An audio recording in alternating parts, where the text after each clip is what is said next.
paputokin ng baril. Parang daanan to dito.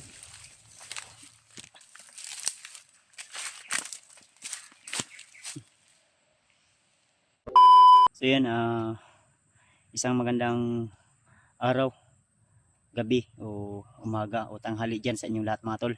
Sa lahat ng mga makapanood ng video na ito mga tol.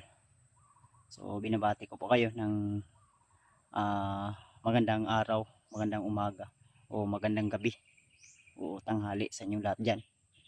So sa lahat ng mga batang nanonood, mga magulang, mga binata, matanda man, may ngipin man o wala, shoutout sa inyong lahat mga tol. So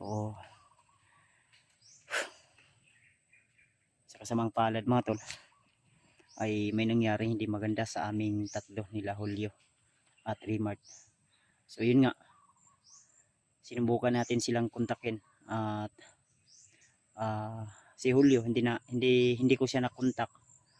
Din si Remart ay humingi ng tulong dahil parang napuruhan siya. Saka sumuka ng dugo dahil sinabi niya sa akin dahil nakontak ko siya at hindi masyadong matagal yung aming usapan at marami daw nag-aaligid sa kanya ng mga bandido. Kaya ngayon papunta tayo doon sa kanyang kinalalagyan.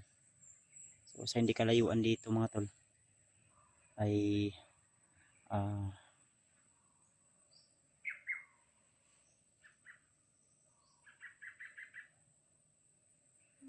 nandun mo pala siya. Ibon pala. Kala ko ahas mga tol. So sa kasalukuyan mga tol, papunta na tayo doon sa area kung saan si Remart humingi ng tulong at nag-send siya sa akin ng video o location. Kaya familiar sa akin ang area na yon, kaya pupuntahan ko yon dahil parang nadaanan na namin yun ni Janry. At sana tol.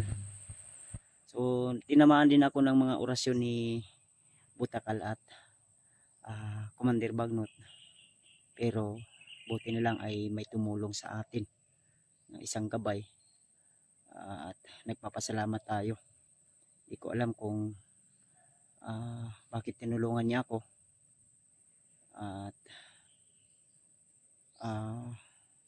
siguro ay proteksyon natin yun. Kaya talagang sinakluluhan niya ako sa time na yun at mahirap man i-explain mga tol dahil ano kami sa sitwasyon na yun. Sa lubong namin bigla yung mga commander at kasama pa rin si Commander Butakal at si Bagnot. So hindi natin alam kung anong plano nila dahil batay sa aking mga naririnig sa mga bandidong grupo mga tol ay parang papunta sila sa bihag. So yun yung nag-alala ko baka papunta sila doon kay Julius dahil ngayon mga tol ay may isang bandido na tumulong o tutulong kay Julius. At yun nga, kailangan din natin na masakluluhan si Janry. So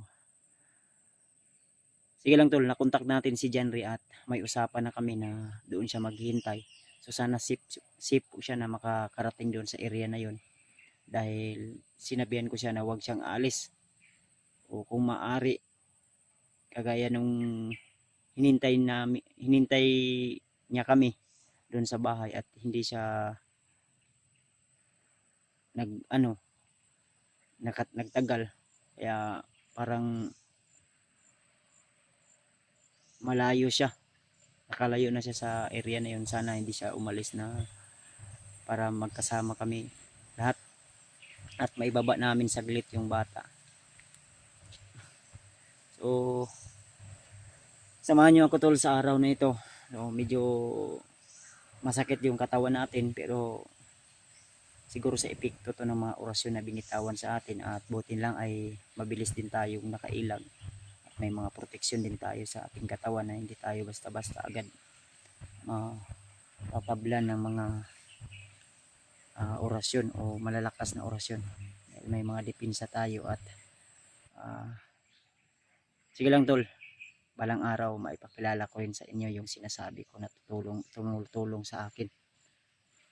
So, medyo masakit man yung katawan ko, walang mang maayos na tulog at pahinga, pero lumalaban pa rin at papunta tayo doon kay Remart ngayon. So, sana makarating tayo doon na safe at sana kung saan man si Remart ngayon ay nasa safety siya na kalagayan at nakatakas siya sa kamay ng mga bandido. Dahil kung may nangyari mang hindi maganda, lalo na nasa location natin ngayon si Commander Butakal at si Commander Bagnot, mas lalong delikado kung sakaling mabibihag si Remart. So dalawa na yung magiging problema namin at mas lalo kaming madidihado dahil habang tumatagal, kung lalong tumatagal ay mas lalong lumalakas yung kampo ng kadiliman, kaya nahihirapan din kami mga tol na makipagsagupaan dahil napakahirap banggain yung mga commander na minsan akala ng iba ay mas kaya namin, pero mas maganda sana kung marami, pero hindi talaga inaasahan yung mga pangyayari mga tol na ma-encounter natin sila at may mga mas malalakas na mga agimat. Kaya minsan talaga pag nasusurprise tayo at hindi natin agad-agad mapansin o maambos tayo, ay talagang ganito yung mangyayari.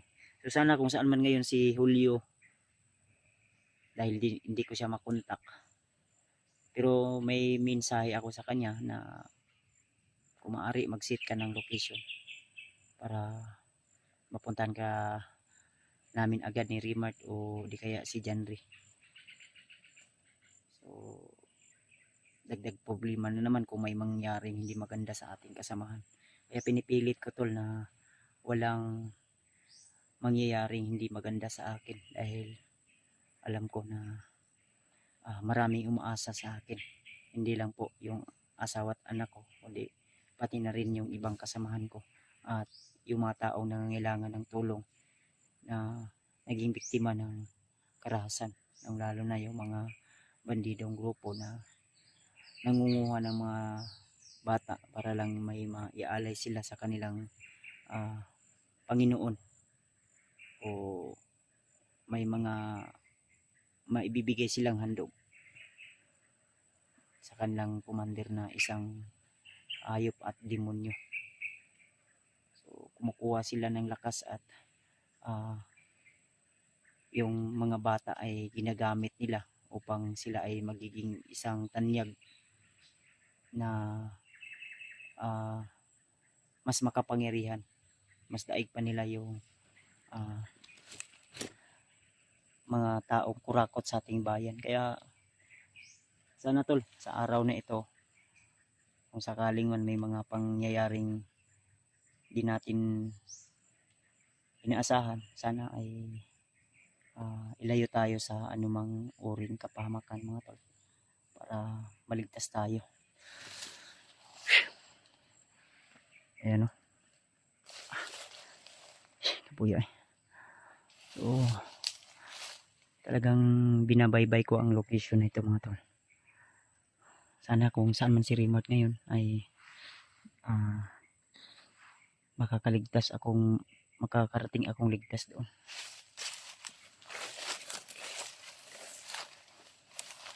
May mga niririnig ako kanina, pero nasa malayo yun. May putok ng baril pero hindi naman masyadong marami. Kaya nasa isip ko na parang nagpapiring lang sila o di kaya may hinahabol sila. Kung sakaling man si Remart yun, kung hindi malayo dito sa location ko, kung sakaling man may signal, ay makakontak siya sa atin at makahanap din tayo ng magandang signal para makakontak din tayo sa kanya mga tol.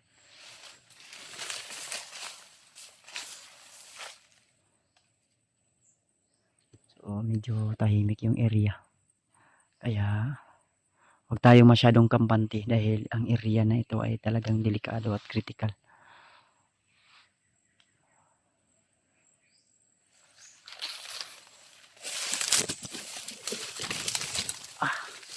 Nilalapit na rin yung kaarawan ng pamangkin ko na yung kanyang anak ni Rimart, yung bunso ni Rimart na si Riz ay kailangan din namin makababa saglit. Nang sa ganun ay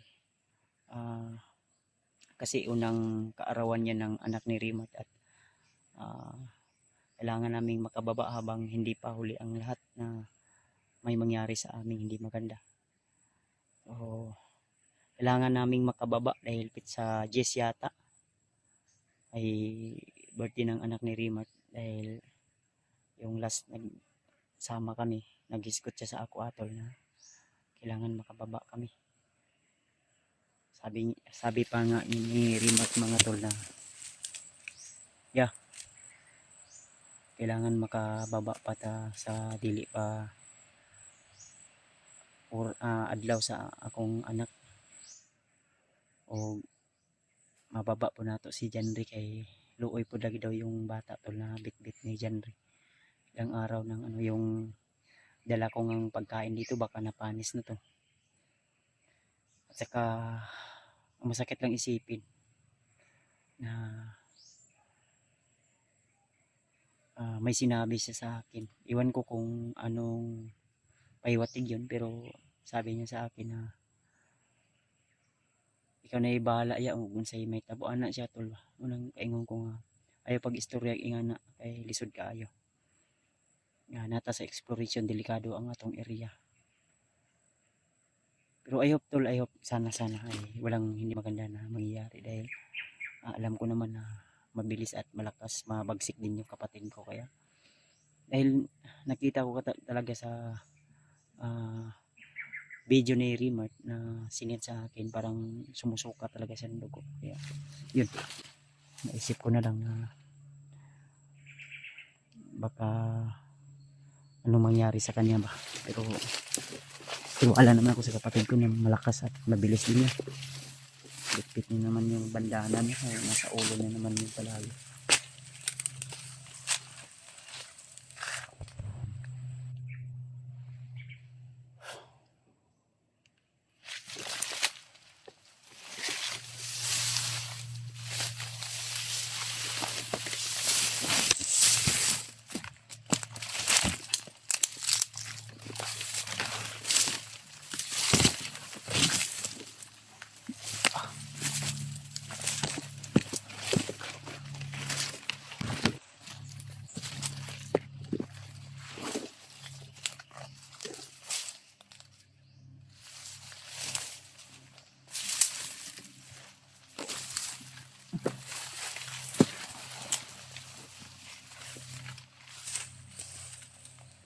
May magbukas dito, may dumadaan dito bro.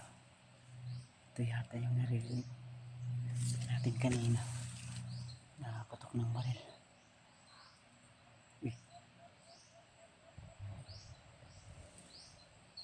Sigaw, may mga sigaw to, pero may kalayuan. Parang ito na yung area na sinend sa akin ni Rimart, dahil familiar ko yung lokasyon.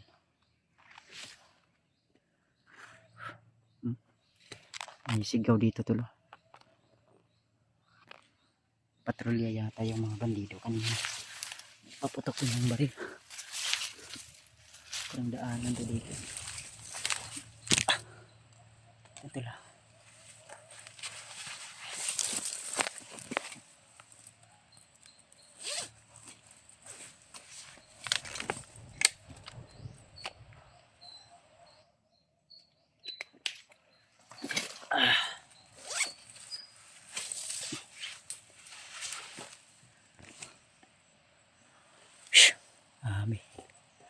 Sukal yung area nga to.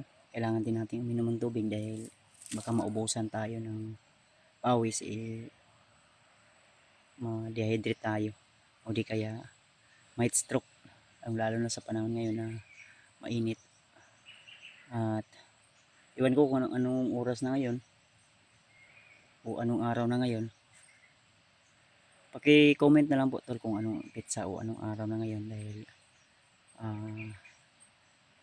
parang yung cellphone ko hindi na kaset yung kailangan ko pang iset kung anong pizza o oras na ngayon.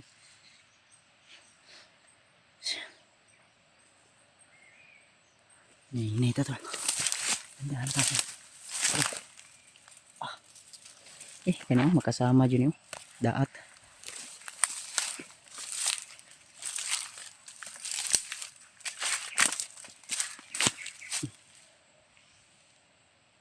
Pero may mga umiinom dito dahil may butas.